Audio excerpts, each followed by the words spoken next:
Hey guys, part 2 start होने वाला है। यस।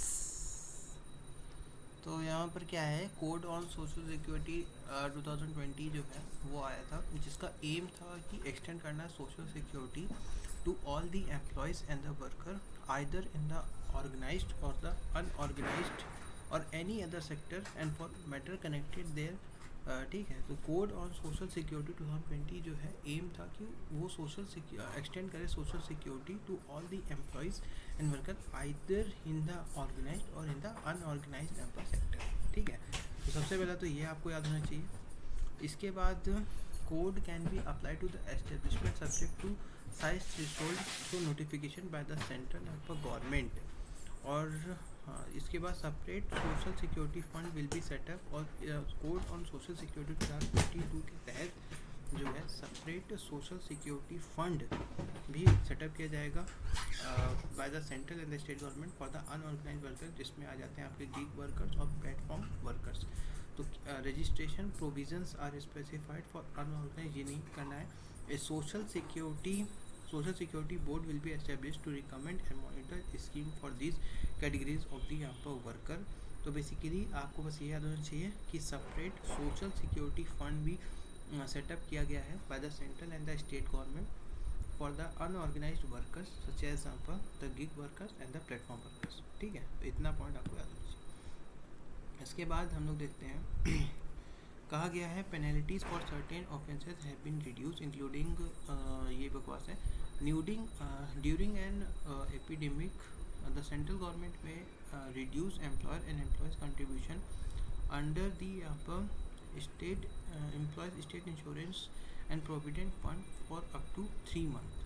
ठीक है, तो ये पॉइंट आपको याद होना चाहिए कि ड्यूरिंग द एपिडेमिक गवर्नमेंट यहाँ पर अगर चाहती है तो वो यहाँ पर रिड्यूस कर सकती है एम्प्लॉय और एम्प्लॉयर्स की कंट्रीब्यूशन उसके पीएफ और इंश्योरेंस फंड में। ठीक है, अप टू 3 मंथ। ठीक है, तो ये पॉइंट आपको याद होना चाहिए। इसके बाद WHO का रिपोर्ट आया है टोबैको कंट्रोल पे। वो क्या है, the World Health Organization recently release a comprehensive report on tobacco control measures. The report evaluate the progress made globally since the introduction of the in 2008. What is empower measure? तो what are empower measures? तो WHO ने establish किया था empower, a plan consisting of 6 important and effective tobacco control method। अच्छा, तो कभी कभी पूछा जाएगा what do you mean by empower.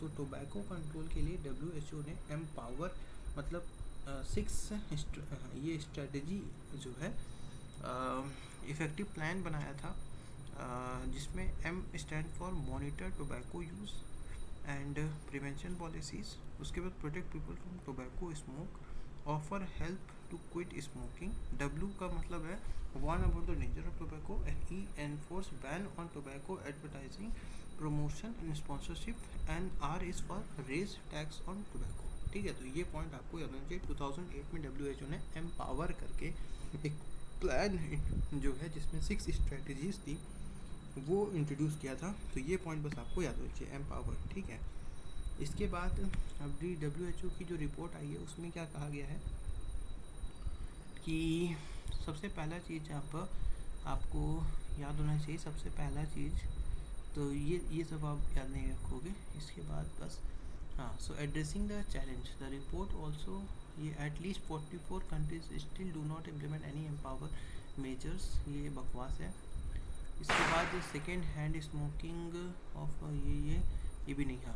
Indian progress यहाँ पर ठीक है। इसके बाद हाँ, अब इंडिया में आपको बस याद होना चाहिए टोबैको कंजप्शन कितना है इंडिया में। तो लगभग 29% of all the adults are the user of the tobacco. According to हमारे इंडिया में 29% जो एडल्ट्स हैं are the user of tobacco according to the global adult tobacco survey India 2016-17। ठीक है, तो ये पॉइंट आपको याद होना चाहिए। It is the major cause of death and disease in India and account for about 1.35 ठीक है, और ये बहुत सबसे इम्पॉर्टेंट पॉइंट बस आपको याद होना चाहिए कि इंडिया जो है, सबसे इम्पॉर्टेंट पॉइंट आपको जो याद होना चाहिए वो ये याद होना चाहिए कि इंडिया जो है वो सेकेंड लार्जेस्ट जो है कंज्यूमर है एंड प्रोड्यूसर है टोबैको का। ठीक है, तो ये पॉइंट आपको बस याद होना चाहिए। ठीक है, तो ये पॉइंट आप याद रखो। और हमारे इंडिया में लगभग 29% यहाँ पर जो है एडल्ट्स वो यूज़र हैं टोबैको के, according to the global adult tobacco survey India 2016-17। ठीक है, एक मिनट, थोड़ा एक मिनट, हाईलाइट कलर थोड़ा चेंज कर दूँ।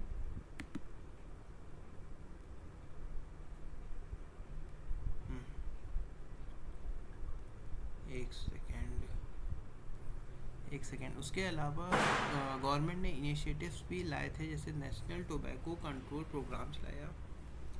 उसके बाद हाँ, उसके बाद हम ये है तो लगभग हम 1.35, तो ये पॉइंट आपको याद होना चाहिए कि 1.35, तो अराउंड इंडिया जो है second largest and consumer and producer है टोबैको का। उसके बाद लगभग 29% ऑफ ऑल एडल्ट्स जो है are the user according to the global adult tobacco survey India 2016-17। इसके बाद आपको जो हाईलाइट करना है वो ये है कि यूनियन फाइनेंस मिनिस्टर ने अनाउंस किया है 16% इंक्रीज इन दी यहाँ पर national calamity contingent duty on cigarette on the budget 2023-24. The Union Health Ministry of India has announced the new regulation over the top OTT platform to display tobacco related health warning during the stream content. ठीक है, और आपको पता होना चाहिए major cause यहाँ पर है इंडिया के डेथ में नियरली 1.35 मिलियन डेथ हो रही है एवरी ईयर। तो इसके लिए गवर्नमेंट ने क्या किया है, न्यू रेगुलेशंस यहाँ पर अनाउंस किए थे। ठीक है, गवर्नमेंट ने नेशनल टोबैको कंट्रोल प्रोग्राम भी यहाँ पर चलाया, और इसके साथ ही साथ अभी आपका जो है न्यू रेगुलेशंस के साथ आई है new regulation over the OTT and the यहाँ पर platform to display tobacco health warning during the stream content. ठीक है, उसके बाद अभी क्या है, inclusion of communities in Jammu Kashmir schedule tribe list. तो बहुत ही इंपॉर्टेंट पॉइंट यहाँ पर है, the Indian government has introduced the constitution scheduled tribe order bill aiming to include 4 communities in the scheduled tribe। तो जम्मू कश्मीर में अब 4 कम्युनिटीज़ को शेड्यूल ट्राइब के लिस्ट में डालने की बात करी जा रही है। ठीक है, और वो कौन कौन से हैं, तो एक तो आपके गड्ढा ब्राह्मीण, उसके बाद कोली और पहाड़ी ट्राइब और पहाड़ी इथनिक ग्रुप। ठीक है, तो ये पॉइंट आपको याद होना चाहिए कि अभी 4 आपको कौन सी आपको कम्युनिटीज़ हैं जिनको शेड्यूल ट्राइब में डाला जा रहा है इधर जम्मू कश्मीर। तो वो है एक तो है आपका पहाड़ी। ठीक है, एक तो आपका है, तो एक तो आपको याद होना चाहिए, एक तो पहाड़ी इथनिक ग्रुप, पढ़ारी ट्राइब, कोली और गड्ढा ब्राह्मीण। ठीक है, तो ये पॉइंट याद होना चाहिए। कहा जा रहा है कि क्या प्रोसेस होता है और क्राइटेरिया किसी भी कम्युनिटी को इंक्लूड करने में शेड्यूल ट्राइब की लिस्ट में। तो क्या किया जाता है कि सबसे पहला चीज़, अगर शेड्यूल ट्राइब की लिस्ट में डालना है तो सबसे पहला चीज़ है कि वो कम्युनिटी फिर क्वालिफाई करनी चाहिए as a schedule tribe special including ethnological trait होना चाहिए। द कम्युनिटी यहाँ पर distinct and identifiable ethnological trait are considered to establish it tribal. अगर उसका कोई यूनिक इथनोलॉजिकल ट्रेट है तो फिर वो एस्टेब्लिश कर देगा उसका ट्राइबल आइडेंटिटी। इसके अलावा जो मेन फीचर है वो है डिस्टिंक्टिव कल्चर। ठीक है, द प्रेजेंस ऑफ दूसरा फैक्टर आता है किसी भी कम्युनिटी को इंक्लूड करने में, वो है एक तो सबसे पहला इथनोलॉजिकल ट्रेट और दूसरा है डिस्टिंक्ट टाइप ऑफ कल्चर। ठीक है, उसके अलावा एक और रीज़न हम देते हैं जियोग्राफिकल आइसोलेशन। ठीक है, मतलब वो अलग थलग रहेंगे। इसके बाद बैकवर्डनेस भी, सोशल इकोनॉमिक बैकवर्डनेस को भी कहीं ना कहीं however the constitution does not define the criteria for the यहाँ पर, बट हमारे कॉन्स्टिट्यूशन में डिफाइन नहीं किया गया है कि किस क्राइटेरिया पे हम लोग किसी कम्युनिटी को शेड्यूल ट्राइब में डालें। बट हम लोग वैसे normally geography geographical isolation, distinctive culture, ethnological trait और बैकवर्डनेस के नाम पे हम लोग किसी भी कम्युनिटी को इंक्लूड कर देते हैं आपके इसमें शेड्यूल टाइप की लिस्ट में, जिसमें सबसे पहले अभी गधा, ब्राह्मीण और कोली, पहाड़ी पठारी, यहाँ पर ट्राइब और पहाड़ी इतने ग्रुप को इंक्लूड किया जा रहा है। ठीक है, तो ये पॉइंट आपको याद रखिए। But Indian constitution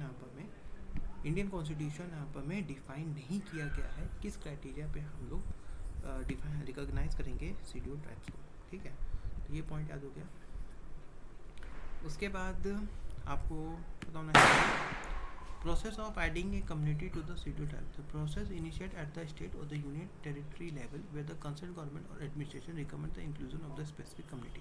proposal is send to the union. सबसे पहले आपका कैसे स्टेट लेवल या फिर यूनियन लेवल पे ये प्रोसेस स्टार्ट होता है, उसके बाद ये प्रपोजल सेंड किया जाता है union ministry of tribal affair को। ठीक है, एंड फिर उसके बाद रजिस्ट्रार जनरल ऑफ इंडिया को भेजा जाता है और उसके बाद फिर national commission for schedule tribe. ठीक है, following which the proposal is send back to the फिर यूनियन गवर्नमेंट को भेजा जाता है। ठीक है, तो सबसे पहले प्रोसेस इनिशिएट होता है एट द स्टेट और द यूनियन टेरिटरी लेवल। उसके बाद प्रपोजल सेंड किया जाता है to the union ministry of tribal affair और उसके बाद सेंड किया जाता है to the registrar general of India and finally यहाँ पर send to the national commission for schedule tribes. ठीक है, और फिर क्या जाता है the inclusion of any community in the schedule tribe वो इफेक्ट ओनली आफ्टर द और किसी भी यहाँ पर कम्युनिटी को शेड्यूल ट्राइब का स्टेटस तभी दिया जाएगा जब कंसर्न मिल जाता है प्रेसिडेंट यहाँ पर का। ठीक है, that amend the constitution order 1950 following it passage in both the only after the president assent to a bill that amend the constitution order 1950। ठीक है, तो इंक्लूजन ऑफ एनी कम्युनिटी वो take only after the president assent, वो bill को दे देंगे तभी। कहा जाता है स्टेटस क्या है शेड्यूल ट्राइब्स का इन इंडिया, तो article 366(25) it only provide a process to define schedule tribe means such tribe. तो हम देखो हमारे कॉन्स्टिट्यूशन में आर्टिकल बहुत ही इंपॉर्टेंट है 365।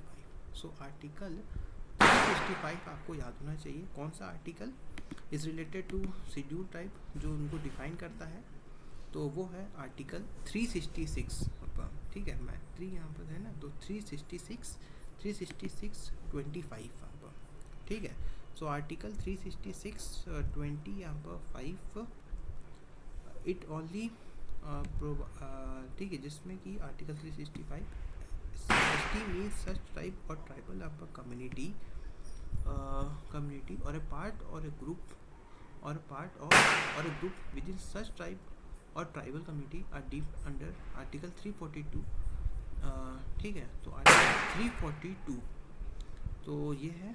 और देखो 5th शेड्यूल तो पता ही है, ये 6th शेड्यूल में तो आसाम आता है, मेघालय आता है, त्रिपुरा और मिजोरम। ठीक है, ये आते हैं। उसके अलावा जितने भी फिर अदर हैं वो फिर 5th शेड्यूल में कवर अप हो जाएंगे। इसके अलावा आपका डेफिनेशन बताई गई थी आर्टिकल 366(25) में, और मोस्ट इम्पॉर्टेंट जो है article 342(1) the president with respect to any state और the union territory with the governor in case of a state after consultant with the governor in case of a state में specify the tribe. देखो president किसी भी कम्युनिटी को schedule tribe का status दे सकता है, बट गवर्नर से भी वो कंसर्न ले लेगा। ठीक है, तो ये पॉइंट याद होना चाहिए। ये कहता है और वो फिर में specify the tribes community as a schedule tribe in that state. ठीक है, तो आर्टिकल 342(1). ठीक है, तो ये आर्टिकल 342(1) आपको याद होना चाहिए। और सेंसस 2000 पर सेंसस 2011 के अकॉर्डिंग 8.6% ऑफ टोटल पॉपुलेशन है। ठीक है, तो SC की STs की पॉपुलेशन लगभग 8.6% है। ठीक है, तो ये पॉइंट आपको याद होना चाहिए। कितनी according to the census 2011 schedule tribes की पॉपुलेशन यहाँ पर 8.6% है। President with consultant with the governor article 342 याद रखना, आर्टिकल 342 टू आर्टिकल 342(1) ठीक है, उसके तहत वो किसी भी ट्राइब को शेड्यूल ट्राइब का स्टेटस दे सकता है। और डेफिनेशन प्रोवाइड की थी शेड्यूल ट्राइब की आर्टिकल 366(25) में, ठीक है। और टोटल पॉपुलेशन कितनी है एसटीज की, तो वह 8.6% है, रूरल में 11.3% है, ठीक है। इसके अलावा अभी नए गवर्नमेंट ने इनिशिएटिव्स लाए हैं, जैसे एकलव्य मॉडल रेसिडेंशियल स्कूल्स चलाए गए, इसके बाद आदि आदर्श ग्राम योजना चलाया गया है, ठीक है। जनजातीय और पीवीजीटीज पर development of the vulnerable particularly, देखो एक तो सबसे पहला चीज़ एकलव्य मॉडल रेसिडेंशियल स्कूल चलाया जा रहा है। इसके अलावा आदि आदर्श ग्राम योजना चलाया गया। इसके अलावा बहुत इंपॉर्टेंट डेवलपमेंट हो रहा है पार्टिकुलरली वनरेबल ट्राइबल ग्रुप्स का, ठीक है। तो ये पॉइंट आपको याद होना चाहिए, ठीक है। तो ये पॉइंट आप याद रख लो। इसके अलावा तो ये पॉइंट आपको याद हो गया। इसके बाद आपका बहुत ही इंपॉर्टेंट है, जो बहुत ही इंपॉर्टेंट एक्ट आपका जो लाया गया था वो था पीसा एक्ट 1996 में आया था। उसके अलावा शेड्यूल ट्राइब्स का जो एक्ट आया था वो 1989 में आया था, ठीक है। Schedule caste and schedule tribe prevention and atrocity act आया था 89 में आया था, और पीसा एक्ट आया था 1996 में, ठीक है। तो ये पॉइंट, ये दो आप याद रख लो प्लीज़, ठीक है। बस इतना हो गया। नेक्स्ट आपका 5 मिनट रुकिए।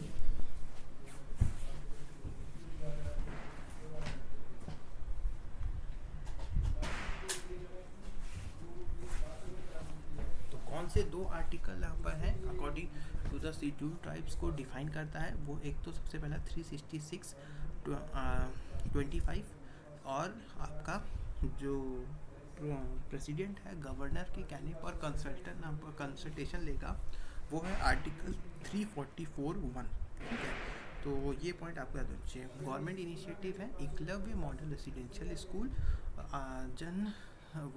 आदि आदर्श ग्राम योजना चलाया गया, और development of particularly vulnerable tribal groups, development of PVGTs, ये चलाया गया है। इसके अलावा पीसा एक्ट आया था 1996 में, और आपका schedule tribe and schedule caste atrocities act आया था 1989 में, ठीक है।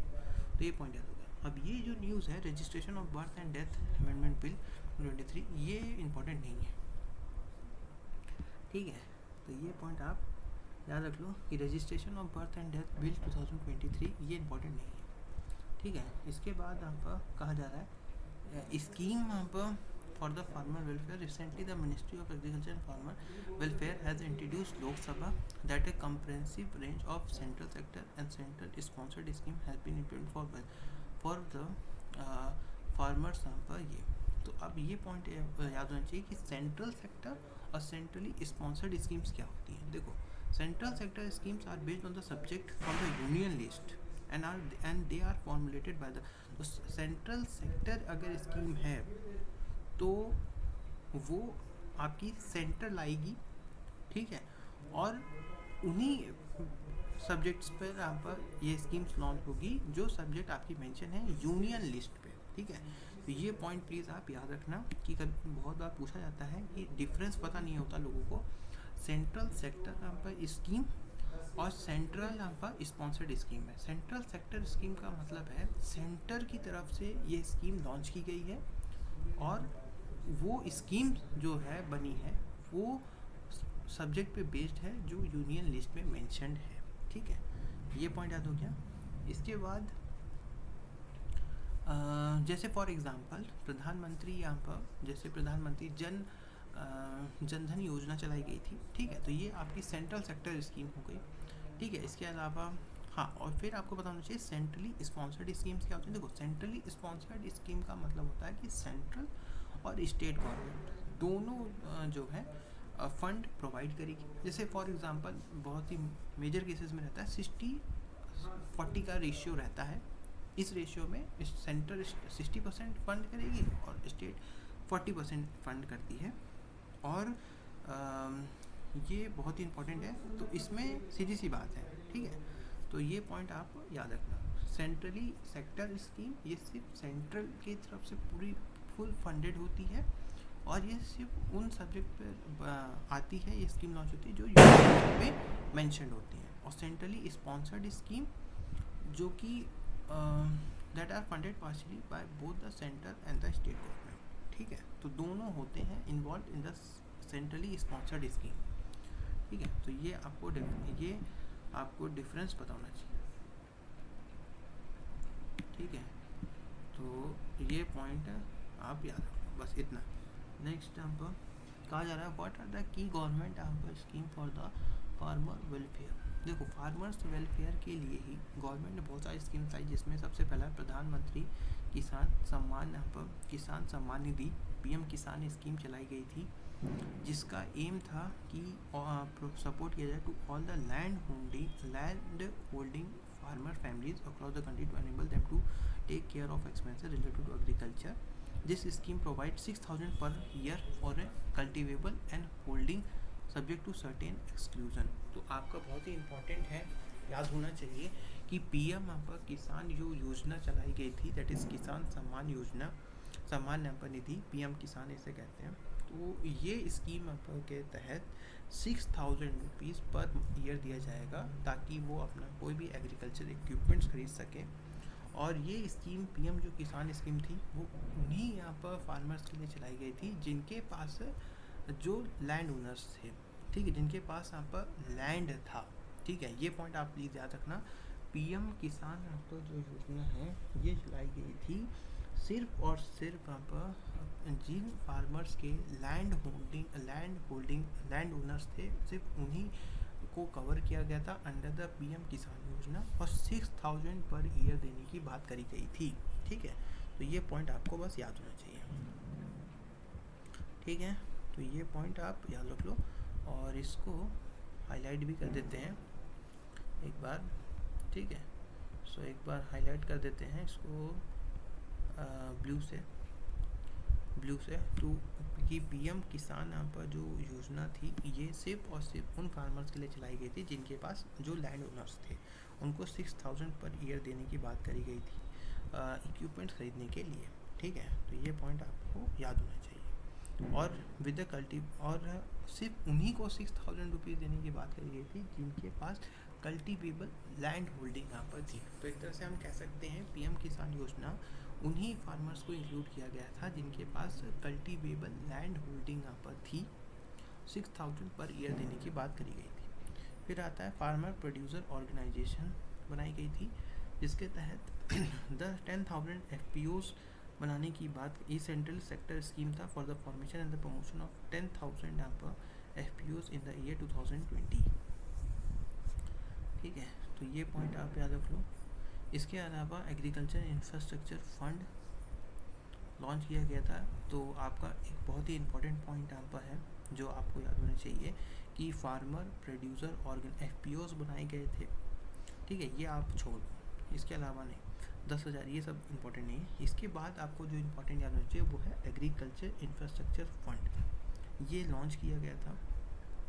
ठीक है, जिसके तहत हम पर ये था कि एग्रीकल्चर इंफ्रास्ट्रक्चर फंड के तहत तो हम लोग मीडियम टू लॉन्ग टर्म यहाँ पर डेप्थ फाइनेंसिंग फैसिलिटी प्रोवाइड करेंगे। ठीक है, तो ये पॉइंट बस आपको याद होना चाहिए कि जो एग्रीकल्चर इंफ्रास्ट्रक्चर फंड बनाया गया था ये क्या कर रहा था, ये प्रोवाइड कर रहा था मीडियम टू लॉन्ग टर्म यहाँ पर डेप्थ फाइनेंसिंग फैसिलिटीज़ पर। ठीक है, बस इतना पॉइंट याद होना चाहिए। इसके अलावा बहुत ही इंपॉर्टेंट है स्कीम चलाई गई है, वो है national mission for oil palm. ठीक है, oil palm edible oil palm पे चलाई गई थी, 2021 में लॉन्च की गई थी, जिसमें हम प्रमोट करेंगे oil palm cultivation for making India's Aatmanirbhar in edible oil with special focus. और ये जो नेशनल मिशन जो था on the edible palm oil, ये नॉर्थ ईस्टर्न स्टेट्स पे ये स्कीम लॉन्च की गई थी। मोस्टली फोकस वहीं पर था कि हम लोग लैंड एरिया को एक्सपेंड करें अंडर दी यहाँ पर ऑयल पाम, और हम लोग आत्मनिर्भर बने इन दी यहाँ पर एडिबल ऑयल यहाँ पर। और अंडमान एंड निकोबार आइलैंड में भी ये चलाया गया था scheme national mission for palm edible palm oil, जो कि लॉन्च किया था 2021 में ऑयल पाम कल्टीवेशन को बढ़ाने के लिए in the north with special focus था नॉर्थ ईस्ट इंडियन स्टेट्स में और अंडमान एंड निकोबार आइलैंड में। ठीक है, तो बस आपको ये पॉइंट याद होना चाहिए। और ये कभी देखो, ये एक तो पॉइंट याद होना चाहिए, और ये बहुत इंपॉर्टेंट है कि जो है कि आपका national bee keeping and honey mission चलाया गया था, जिसमें कि हमको अचीव करना था goal of the sweet revolution पर। ठीक है, तो कभी कभी पूछा जाएगा जो स्वीट रिवॉल्यूशन यहाँ पर है, स्वीट रिवॉल्यूशन, वो किससे रिलेटेड है, तो ये आपका हनी बी से रिलेटेड है। ठीक है, तो क्या पॉइंट आपको याद होना चाहिए कि जो कभी कभी पूछा जाता है ना, जैसे वाइट रिवॉल्यूशन यहाँ पर था मिल्क के लिए, ऑपरेशन फ्लड। ठीक है, तो उसी तरह आपको याद होना चाहिए कि हनी बी के लिए ही यहाँ पर जो है जो शहद मीठा होता है, तो इसीलिए स्वीट रिवॉल्यूशन यहाँ पर लाने की बात करी गई थी।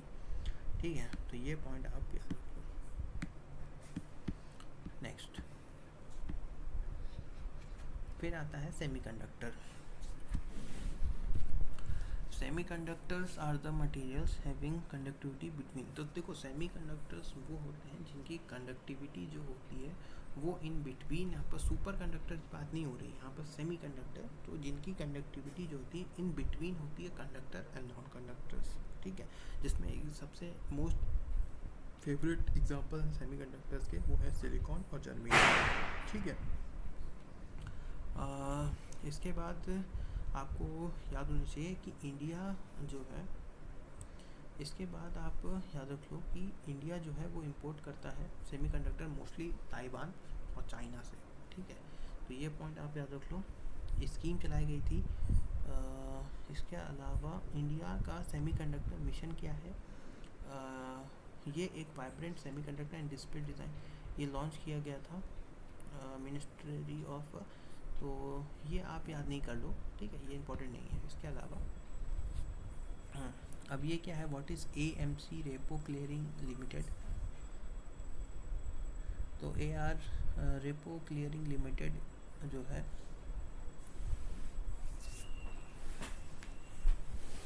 तो क्या है भैया, ARCL जो है is a limited purpose clearing corporation that provide clearing and settlement service to all trade in corporate डेब्ट securities on the national stock exchange and Bombay stock exchange. अच्छा, ARCL याद होना चाहिए। What is ARCL, that is ARCL है, ARCL पूरा full form है AMC repo clearing limited. ये provide करती है clearing and settlement services to all trade made in corporate डेब्ट सिक्योरिटीज़ ऑन द। अच्छा, तो जो भी लेन देन होता है नेशनल सिक्योरिटी एक्सचेंज और बॉम्बे एक्सचेंज में, तो वो सर्विस वहाँ पर कौन प्रोवाइड करता है, तो ARCL AMC जो है रेपो क्लियरिंग लिमिटेड। ठीक है, तो ये आपको प्लीज़ याद होना चाहिए। ठीक है, तो ये पॉइंट याद हो गया। इसके बाद आपको याद रखना चाहिए ARCL offer tri party repo services and central counter party service to facilitate repo transaction in corporate bond which are short term borrowing backed by the security as a collateral.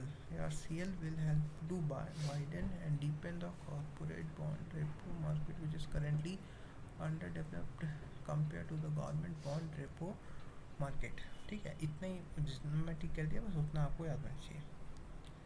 अब ये याद होना चाहिए कि नेक्स्ट टाइम पर जो आपको बस पॉइंट याद होना चाहिए वो है नेक्स्ट टाइम पर self reliant Indian fund for MSME। बहुत ही इंपॉर्टेंट है सेल्फ रिलायंट इंडिया फंड। ये क्या है, तो सीधी सी बात है, एज अ पार्ट ऑफ आत्मनिर्भर Bharat package the Indian government जो है अनाउंस किया है allocation of 50,000 crore for equity infusion in MSME, तो सेल्फ रिलायंट इंडिया फंड। ठीक है, तो ये पॉइंट आपको याद होना चाहिए कि ऑब्जेक्टिव क्या था SRI फंड का, कि प्रोवाइड करेंगे तो बेसिकली इसका था कि हम लोग बूस्टर करेंगे MSME को। ठीक है, तो ये पॉइंट इक्विटी इन्फ्यूजन का मतलब होता है it refer to a process of injecting fresh capital और fund into a company by issuing additional share to existing आपका शेयर होल्डर और न्यू इन्वेस्टर।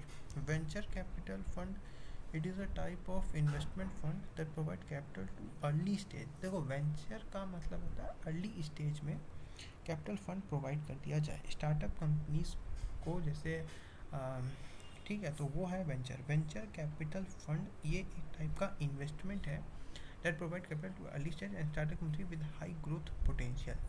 ठीक है, तो ये पॉइंट हो गया। इक्विटी इन्फ्यूज़न का मतलब होता है कि हम लोग कैपिटल प्रोवाइड करें या फंड प्रोवाइड करें कंपनीज़ को ताकि वो ग्रो कर सकें। ठीक है, तो ये पॉइंट आपको याद होना चाहिए। तो इसीलिए अभी गवर्नमेंट ने रिसेंटली जो है जो है आत्मनिर्भर पैकेज के अंडर जो है सेल्फ 50,000 यहाँ पर करोड़ का इक्विटी यहाँ पर जो इन्फ्यूज़ कर दिया गया एमएसएमई सेक्टर में through self reliant India fund. ठीक है, तो ये बस आपको याद होना चाहिए।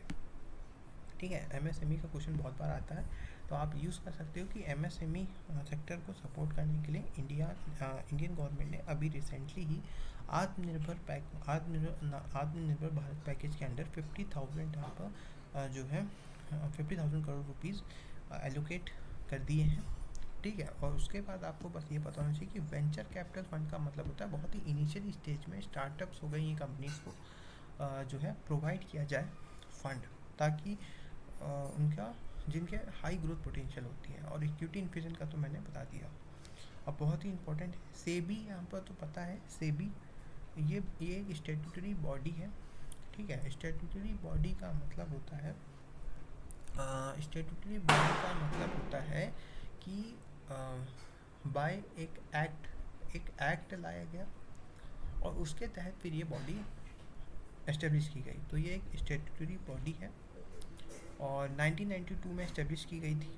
ठीक है, जिसका फंक्शन था कि प्रोटेक्ट करे interest of investors in securities and promote and SEBI basically हमारे जो रेगुलेट करती है सिक्योरिटी मार्केट्स को, प्रोटेक्ट करती है interest of the investors in the securities. SEBI ये लॉन्च कब की हुई थी? सेबी लॉन्च हुआ था 1992 में। सेबी लॉन्च हुआ था 1992 में। ये पॉइंट प्लीज़ आप याद रख लो। ये एक स्टैट्यूटरी बॉडी एस्टेब्लिश किया गया था 1992 में, जिसका काम है प्रोटेक्ट करना है interest of the investors in securities and to promote and regulate the security markets. ठीक है, अब बहुत ही इंपॉर्टेंट है। देखो बहुत बार क्वेश्चन पूछा जाता है, तो एमएसएमई सेक्टर का अभी स्टैंड क्या है तो पता होना चाहिए। एमएसएमई का मतलब होता है micro, small and medium enterprise. ठीक है, एमएसएमई जो सेक्टर है वो लगभग कंट्रीब्यूट करता है 33% of the country total GDP and is predicted to contribute worth 1 trillion to India's total export by the 2028। तो ये आप इंट्रोडक्शन में कहीं पर ले सकते हो कि MSME stand for micro, small and यहाँ पर मीडियम एंटरप्राइज। एमएसएमई सेक्टर का टोटल कंट्रीब्यूशन है इंडिया की जीडीपी में लगभग 33%। एंड आप लिख सकते हो कि ये एक इम्पॉर्टेंट रोल भी प्ले कर रहा है हमारा एमएसएमई सेक्टर 1 ट्रिलियन का एक्सपोर्ट करने में बाय द ईयर 2028। ठीक है, तो ये पॉइंट आप याद रख लो। ठीक है, इसके बाद हाँ, अब ये बहुत ही इम्पोर्टेंट है। अब कैसे हम लोग डिफाइन करते हैं कि कौन सी माइक्रो है, कौन स्मॉल है, कौन मीडियम एंटरप्राइज है। तो मीडियम का मतलब होता है कि उनका टर्न ओवर, मीडियम एंटरप्राइज का मतलब है कि उनका टर्न ओवर 250 करोड़ से ज़्यादा नहीं होना चाहिए। स्मॉल का देखो सीधी सी बात है, माइक्रो है तो 5 करोड़ से ज़्यादा का टर्न ओवर नहीं होना चाहिए, स्मॉल है तो 50 करोड़ से ज़्यादा का नहीं होना चाहिए, और मीडियम है तो 250 करोड़ का टर्न ओवर नहीं होना चाहिए। ठीक है, तो ये पॉइंट आपका याद होना चाहिए। ठीक है, तो आप देखो इतना पॉइंट बस याद रख लो कि यही पूछा जा सकता है कि आपको कि मीडियम, स्मॉल और माइक्रो, स्मॉल और मीडियम एंटरप्राइज को कैसे आप क्लासीफाई करते हो। तो जिसका टर्नओवर 5, देखो हमेशा याद है माइक्रो MICRO मतलब 5 वर्ड है, तो इसलिए माइक्रो में 5 वर्ड हैं, इसलिए 5 करोड़, इसलिए 5 करोड़ का टर्नओवर कम है तो माइक्रो, उसमें एक जीरो लगा दो। 50 करोड़ से कम है तो स्मॉल, और 250 करोड़ है तो मीडियम एंटरप्राइज। ठीक है, ये पॉइंट आप याद रख लो। ठीक है।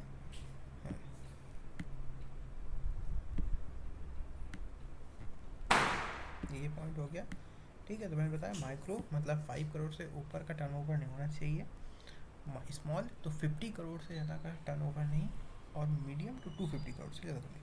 और एमएसएमई सेक्टर का सिग्निफिकेंस ये भी है कि एमएसएमई सेक्टर लगभग इंडिया में लगभग जो है 22% जो है टोटल 20 लगभग एमएसएमई जो है वो प्रोवाइड कर रहा है लगभग 110 मिलियन एम्प्लॉयमेंट, लगभग 23% यहाँ पर जो टोटल एम्प्लॉयमेंट 23% जो टोटल एम्प्लॉयमेंट है, उस टोटल एम्प्लॉयमेंट का 20 लगभग एमएसएमई जो है वो प्रोवाइड कर रहा है 110 मिलियन पीपल को एम्प्लॉयमेंट, जो कि इंडिया का लगभग 23% पॉपुलेशन है। ठीक है, तो ये पॉइंट है। तो इसलिए एक तरह से ये एमएसएमई सेक्टर हमारा कंट्रीब्यूट कर रहा है कि रिड्यूस करे अनएम्प्लॉयमेंट और हेल्प और सपोर्ट कर रहा है inclusive growth and poverty reduction.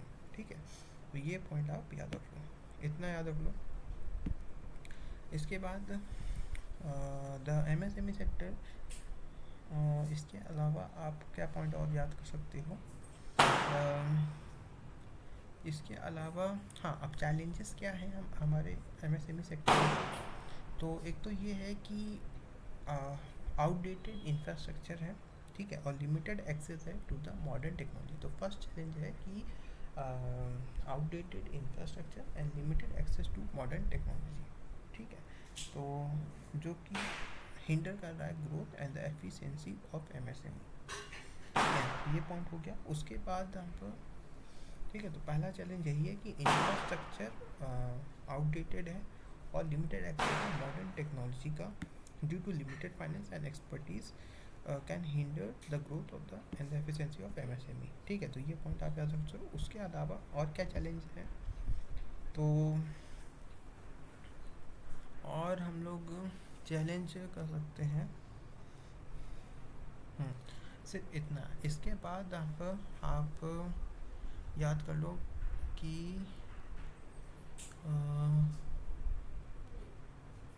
इसके अलावा गवर्नमेंट के क्या इनिशिएटिव लाए गए थे एमएसएमई सेक्टर्स को सपोर्ट करने के लिए। तो अभी एमएसएमई सस्टेनेबल या फिर लीन, इसकी नहीं, ये हाँ, सबसे इम्पोर्टेंट एमएसएमई सेक्टर को सपोर्ट करने के लिए गवर्नमेंट का इनिशिएटिव आया था रैम्प। ठीक है, रैम आप याद रख लो, raising and accelerating MSME performance. ये इनिशिएटिव फोकस किया था strengthening institution and governance of MSME programs at both the. ठीक है, तो गवर्नमेंट का इनिशिएटिव क्या लाया गया था फॉर द एमएसएमई सेक्टर को सपोर्ट करने के लिए? तो रैम इनिशिएटिव लाया गया था, मतलब raising and accelerating MSME performance, ये इंक्लूड कर लो। और अभी जो मैंने बता दिया कि रिसेंटली अभी आत्मनिर्भर पैकेज के अकॉर्डिंग इक्विटी इंक्लूजन हुआ है 50,000 करोड़ का। ठीक है, थ्रू सेल्फ रिलायंट फंड।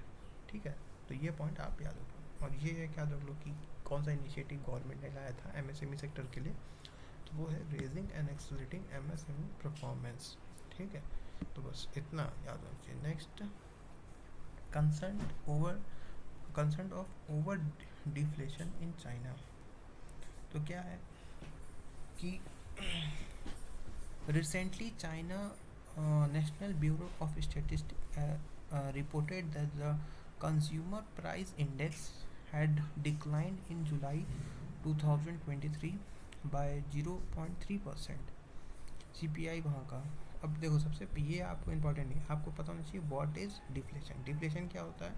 तो deflation is opposite to inflation. देखो, इन्फ्लेशन का मतलब होता है rise in price of a good, तो डिफ्लेशन उसका जस्ट अपोजिट होता है। इसका मतलब होता है कि प्राइस जो लेवल है, ओवरऑल जो प्राइस लेवल है किसी भी गुड्स और सर्विस का इन इकोनॉमी, वो डिक्रीज़ हो गया। ठीक है, तो ये पॉइंट, अगर डिफ्लेशन यहाँ पर है मतलब कोई सामान खरीद नहीं रहा है, तो सीधी सी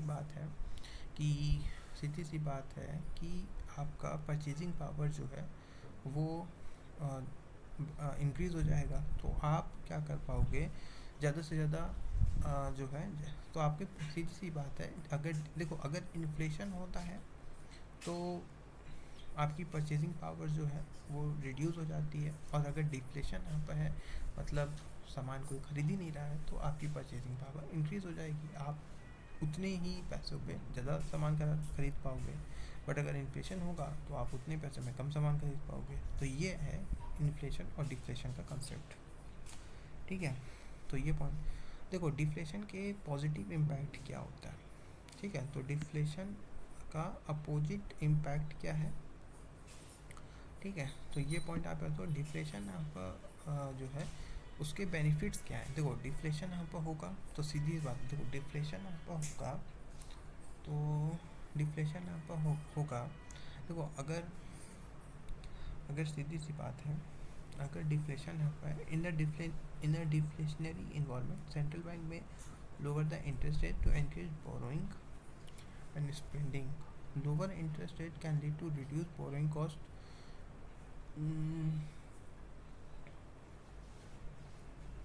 ठीक है, तो ये पॉइंट नेगेटिव है। नेगेटिव इम्पैक्ट भी होता है डिफ्लेशन का। When consumer expect price to fall further, they delay purchase, leading to decreased demand for goods and services. This reduction in demand can lead to lower production, reduced business revenue, and even layoff, which is in turn further reduce the consumer spending. This cycle can create a downward spiral of economic contraction, job losses, and financial stability. ठीक है, तो ये negative impact आप याद रखना, downward spiral of economic contraction, ठीक है। तो ये आप अगर पूरा लिख लोगे, अगर आप ये पूरा बता दोगे तो काम हो जाएगा। नेगेटिव इम्पैक्ट, पॉजिटिव इम्पैक्ट में क्या होता है कि positive impact, deflation can increase saving because the value of money increases over the time. Safer are more likely to see the value of their money grow, which can incentivize them to save more for the future, contributing to long-term financial stability. तो negative impact आप याद रखो, और आप positive impact में सिर्फ ये बता दो परचेजिंग पावर जो है वो इंक्रीज़ हो रही है, बस इतना याद रखो। नेगेटिव इम्पैक्ट बस आपको बताना चाहिए। इसके अलावा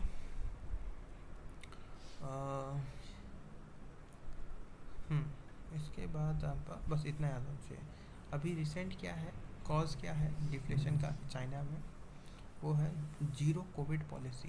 the Chinese economy has been struggling for more than a year. The most prominent was a heavy-handed zero COVID policy that saw entire cities shut down, sometime for a week at a time, in an effort to prevent the spread of a coronavirus.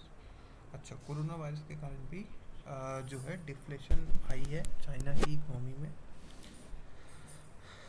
ठीक है। इसके अलावा ये सब हमको China के बारे में नहीं पढ़ना है, ठीक है, चाइना के बारे में हमको नहीं पढ़ना। नेक्स्ट आपका मीडियम टर्म एक्सपेंडिचर फ्रेमवर्क। अभी क्या है, recently the ministry of finance has conveyed it inability to release the medium term expenditure framework. ये क्या है,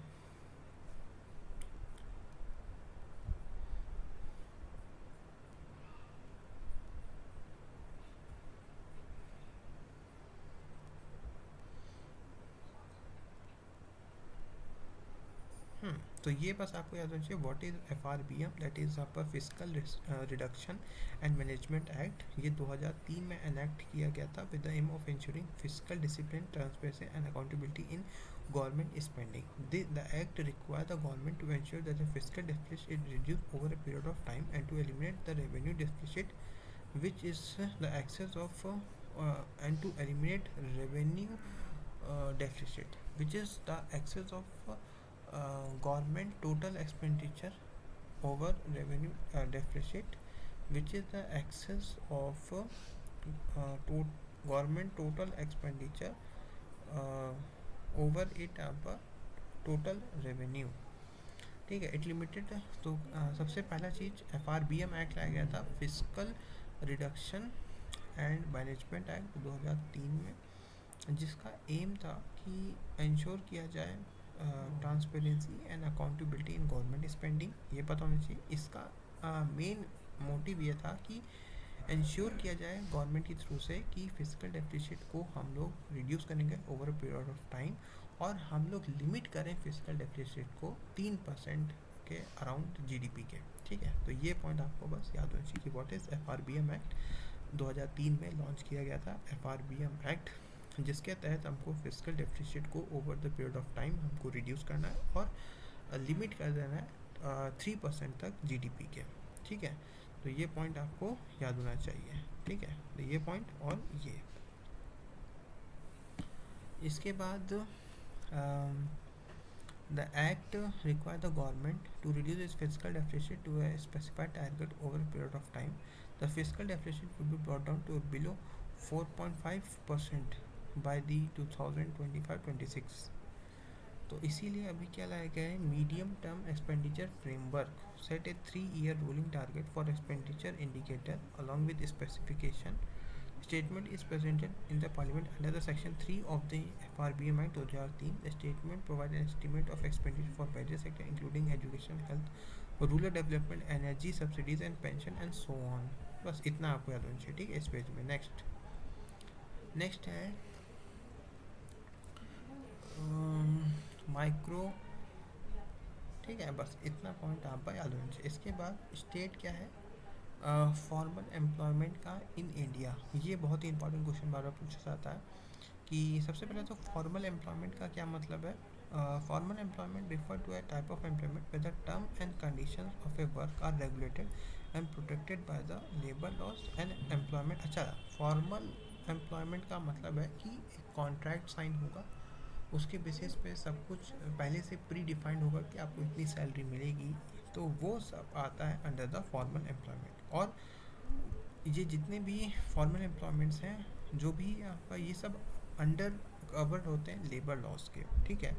जो एम्प्लॉयज़ होते हैं उनको प्रोटेक्ट किया जाता है और जो भी वर्क है वो सब रेगुलेट किया जाता है, protected by the labour laws and the employment contract, ठीक है। तो ये पॉइंट आपको याद होना चाहिए। फीचर क्या होता है फॉर्मल एम्प्लॉयमेंट का, मैंने बता दिया। रिटन कॉन्ट्रैक्ट होता है, ठीक है। Formal employment typically involve a written employment contract that outline the term of a employment including job responsibility, working hour, compensation benefit and other terms. तो फॉर्मल यहाँ पर जो एम्प्लॉयमेंट होता है वो क्या होता है, टिपिकली ये इंक्लूड टिपिकली ये इसमें इन्वॉल्व होता है एक रिटन एम्प्लॉयमेंट कॉन्ट्रैक्ट होता है। एक रिटन एम्प्लॉयमेंट कॉन्ट्रैक्ट होता है जिसमें बेसिकली आउटलाइन किया जाता है कि कितना कितने साल तक आपको एम्प्लॉयमेंट यहाँ पर करवाई जा रही है। इसके अलावा आपकी क्या जॉब रिस्पॉन्सिबिलिटी है, कितना वर्किंग आवर है, कितने क्या क्या बेनिफिट्स हैं, और भी जो भी वर्क से related other term and conditions, ये सब पूरे से पहले से ही आपको प्री डिफाइंड पहले से ही इन्फॉर्म कर दिया जाता है इन द। तो उस टाइप के एम्प्लॉयमेंट को हम लोग फॉर्मल एम्प्लॉयमेंट की कैटेगरी में रखते हैं, ठीक है। और फॉर्मल एम्प्लॉयमेंट्स जो होते हैं जहाँ पर जो टर्म एंड कंडीशंस होते हैं वर्क के, वो रेगुलेट किए जाते हैं, प्रोटेक्ट किए जाते हैं बाय द लेबर लॉज, ठीक है, एंड द एम्प्लॉयमेंट कॉन्ट्रैक्ट, ठीक है। तो ये पॉइंट आपको याद होना चाहिए। नेक्स्ट यहाँ पर फॉर्मल एम्प्लॉयज़ जो होते हैं उनको बेसिकली प्रोवाइड किया जाता है सोशल, वो बेसिकली उनको प्रोवाइड किया जाता है social security benefits such as health insurance, retirement fund, provident fund, unemployment benefit, ठीक है। उसके बाद फॉर्मल एम्प्लॉयज़ जो होते हैं उनके पास लेबर राइट्स भी होते हैं। फॉर्मल जो एम्प्लॉयज़ होते हैं उनका वो रेगुलर पेमेंट रिसीव करते हैं, सैलरीज, ठीक है, on a fixed schedule which provide a stable income source, ठीक है। तो एक तो ये पॉइंट आप याद रखना। इसके अलावा सोशल जो फॉर्मल एम्प्लॉयज़ होते हैं वो आर एंटाइटल्ड होते हैं to the social security benefit such as health insurance, retirement fund, provident fund, ठीक है। तो ये बस आपको याद रखना चाहिए। तो ये है, तो ईपीएफओ ने अभी ठीक है, तो ये बट इनफॉर्मल एम्प्लॉयमेंट जो होता है वो उसमें जो refer to a work, but informal employment जो है रिफ़र टू अ वर्क, ठीक है, दैट इज़ नॉट रेगुलेटेड और protected by the labour law, ठीक है।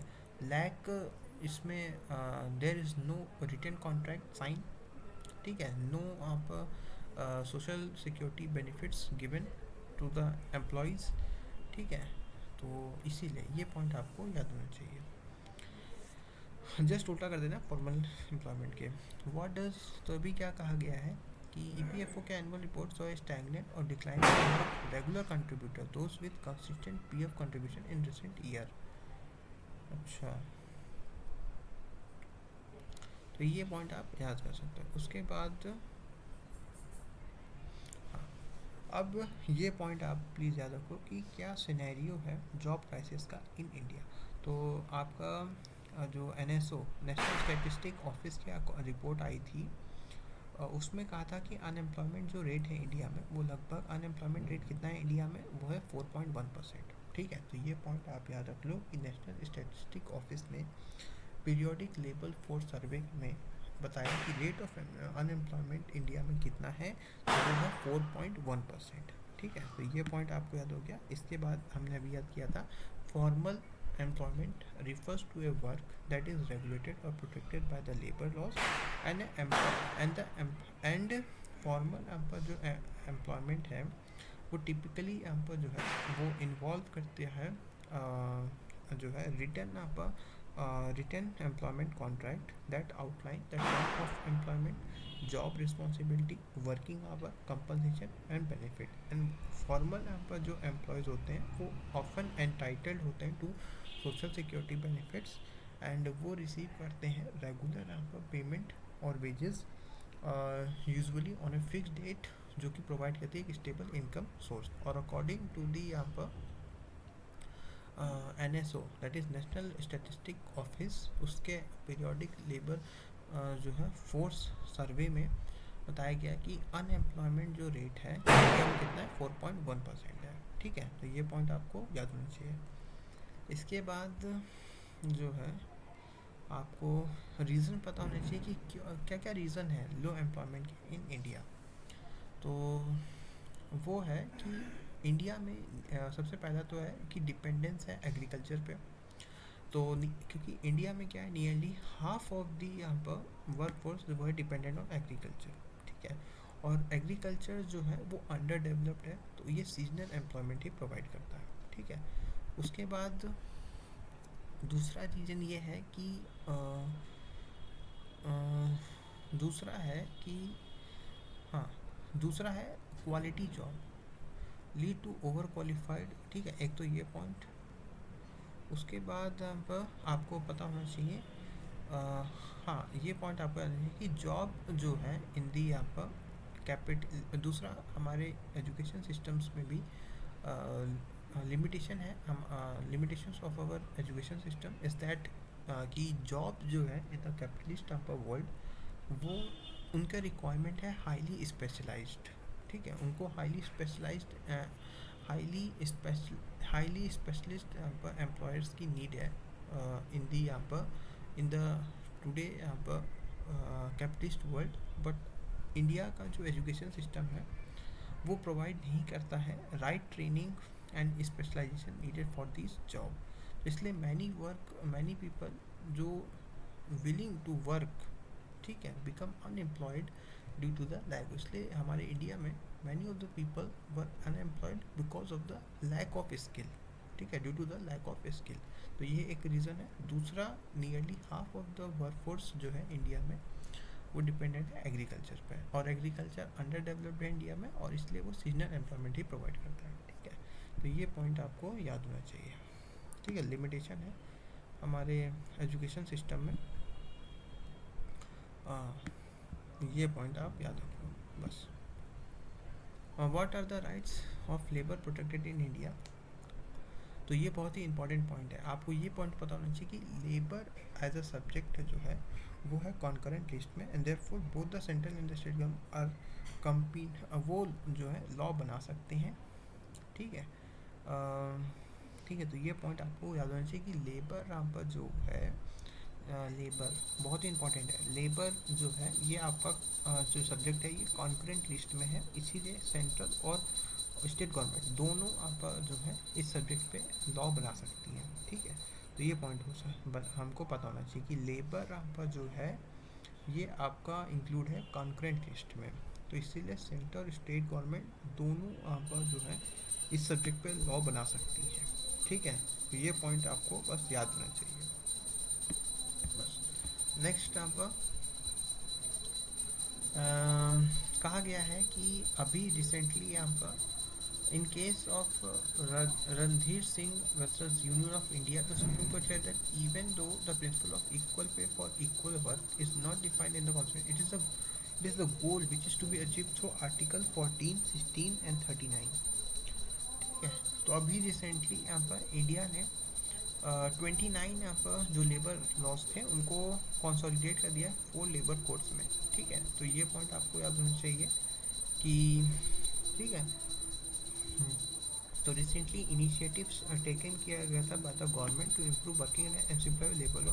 इसलिए मोस्ट रिसेंट 4 लेबर लॉस को, पूरे 29 लेबर लॉस को 4 लेबर कोड्स में कंसोलिडेट कर दिया गया। Code of wages act, social security code, industrial relation code और ठीक है, तो social security code, wages code, code of social security code, code of wages, industrial relation code और occupational safety health and working operation code. ठीक है, अब government ने क्या क्या इनिशिएटिव्स लाए हैं कि वो कर्व करेगी अनएम्प्लॉयमेंट को। तो इस आपका बहुत ही इम्पोर्टेंट है।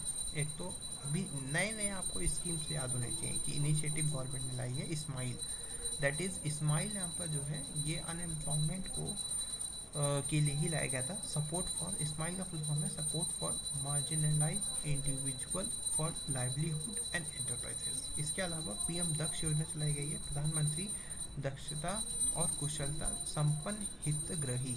ठीक है, तो दो योजना चला इनिशिएटिव लाई गए अनएम्प्लॉयमेंट को कम करने के लिए। पीएम स्माइल योजना चलाई गई है, that is support for marginalised individual for livelihood and enterprise.